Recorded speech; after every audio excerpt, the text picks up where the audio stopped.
Assalamualaikum warahmatullahi wabarakatuh. Saya Reni Anggriani bersama tim sudah membuat materi mengenai ragam dan gaya bahasa hukum yang merupakan salah satu materi yang harus kita pelajari dalam mata kuliah Bahasa Indonesia. Baik, pengertian ragam bahasa adalah merupakan variasi bahasa menurut pemakaian yang berbeda-beda, menurut topik yang dibicarakan, menurut hubungan dengan pembicara, lawan atau kawan bicara, apa yang dibicarakan, serta medium pembicara itu yang disampaikan atau merupakan pernyataan dari Bachman 1990. Lalu fungsi dan ragam bahasa. Tujuan berbahasa adalah untuk mengungkapkan pikiran, perasaan, dan lain-lain atau suatu pandangan kita terhadap sesuatu barang atau hal tertentu. Nah, bahasa juga bisa dipakai sebagai alat komunikasi yang digunakan oleh politisi, pengacara, hakim, jaksa, legislator, wartawan, dokter, psikolog, psikiater, konselor pamong, dan lain-lain. Itu yang dipakai oleh profesi yang memang banyak menggunakan bahasa sebagai alat komunikasi. Nah, komunikasi itu bisa verbal dan non-verbal. Nah, di sini kita akan melihat mengenai ragam bahasa. Bahasa Indonesia itu komunikasinya atau ragamnya atau macamnya itu ada dua, yaitu ada lisan dan tulisan. Yang lisan itu dibagi menjadi dua, yaitu baku dan tidak baku. Lalu yang tulis itu ada baku dan tidak baku juga.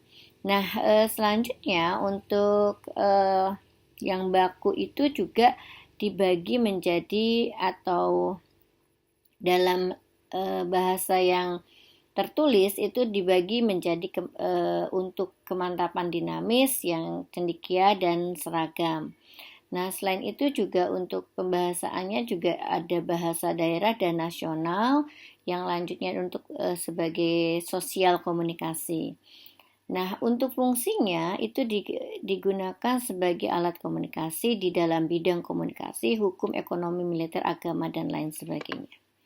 Nah, selanjutnya tentang ragam bahasa itu dibagi menjadi tiga. Yang pertama berdasarkan media sarana, penuturnya, dan pokok masalahnya atau apa yang akan dibicarakan. Yang pertama secara sosial media itu lisan dan tulisan, lalu penuturnya itu ada dialek atau idialek atau bahasa orang terpelajar yang resmi dan tidak resmi. Nah, selanjutnya untuk pokok pembahasannya atau persoalannya itu bisa membicarakan masalah jurnalistik, hukum, niaga, sastra, dan lain sebagainya. Seperti itu. Nah, bahasa Indonesia pun ragamnya itu bisa dibagi menjadi ragam bahasa berdasarkan waktu, berdasarkan situasi, berdasarkan media, yaitu bisa lisan dan ragam tulisan. Selain itu juga ragam baku dan tidak baku, ragam sosial dan fungsional, juga ragam bahasa berdasarkan pesan komunikasi. Nah, untuk berdasarkan waktu itu kita ketahui atau kita pernah mengenal ada ragam bahasa Indonesia lama. Artinya di sini memakai ejaan bahasa yang lama atau ejaan tulisan lama. Yang kedua dengan ragam bahasa Indonesia baru. Nah, berdasarkan situasi itu ada ragam bahasa yang formal, resmi atau ilmiah, tidak resmi, informal atau kasual yang biasa dipakai sehari-hari tanpa ada ruang yang resmi, atau biasa akrab, ragam akrab atau intim, dan ragam konsultatif.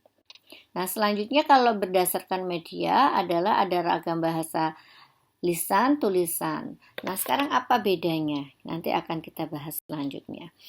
Nah, ragam bahasa tadi sudah disampaikan, ada ragam bahasa lisan, ragam bahasa tulisan. Ragam bahasa lisan itu ada yang baku, ada yang tidak baku. Lalu yang tulisan itu seperti baku itu menulis laporan atau artikel, yang tidak baku itu seperti menulis dalam SMS atau chat yang selama ini kita lakukan ketika kita WhatsApp. Misalnya sebagai contoh. Lalu selanjutnya adalah perbedaan tadi antara ragam lisan dan tulisan. Perbedaannya yang pertama adalah kalau yang lisan itu ada lawan bicara yang mendengarkan, unsur fungsi gramatika subjek predikat objeknya juga tidak selalu dinyatakan dalam kata-kata, tetapi cukup kadang-kadang dengan gerak dan mimik. Yang ketiga terikat pada situasi, kondisi, dan ruang dan waktu. Yang keempat adalah ada diksinya tidak cermat. Ada yang terakhir adalah makna yang dipengaruhi oleh tinggi rendahnya atau panjang pendeknya nada suara ketika kita berbicara. Itu untuk lisan. Nah, berbeda dengan tulisan, yang pertama tidak memerlukan lawan bicara. Yang kedua, fungsi gramatika subjek predikat objek itu harus dinyatakan secara eksplisit. Yang ketiga, tidak terikat oleh situasi, kondisi ruang dan waktu. Diksi pun harus cermat di sini. Makna ditentukan terutama dalam pemakaian tanda baca dan ejaan. Nah, selanjutnya cara berkomunikasi itu mempunyai keunggulan dan kelemahan. Yang pertama itu keunggulannya adalah untuk yang tertulis ya. Ini mempunyai sebagai bukti otentik, dasar hukum yang kuat, dapat disajikan lebih matang dan bersih dan lebih sulit dimanipulasi. Berbeda dengan yang lisan gitu ya. Nah, kelemahannya apa? Kelemahannya adalah berlangsungnya lambat karena itu tadi harus berpikir dulu SPOK dan sebagainya. Lalu selalu memakai alat bantu, kesalahan tidak dapat langsung dikoreksi dan tidak dapat dibantu dengan gerik atau mimik gitu ya. Nah, yang terakhir adalah keunggulan dan kelemahan komunikasi secara lisan dan tulis, yaitu yang pertama tuh tadi ya sudah disampaikan keunggulan dan kelemahannya. Demikian untuk ragam bahasa, semoga bisa menambah pengetahuan. Terima kasih. Assalamualaikum warahmatullahi wabarakatuh.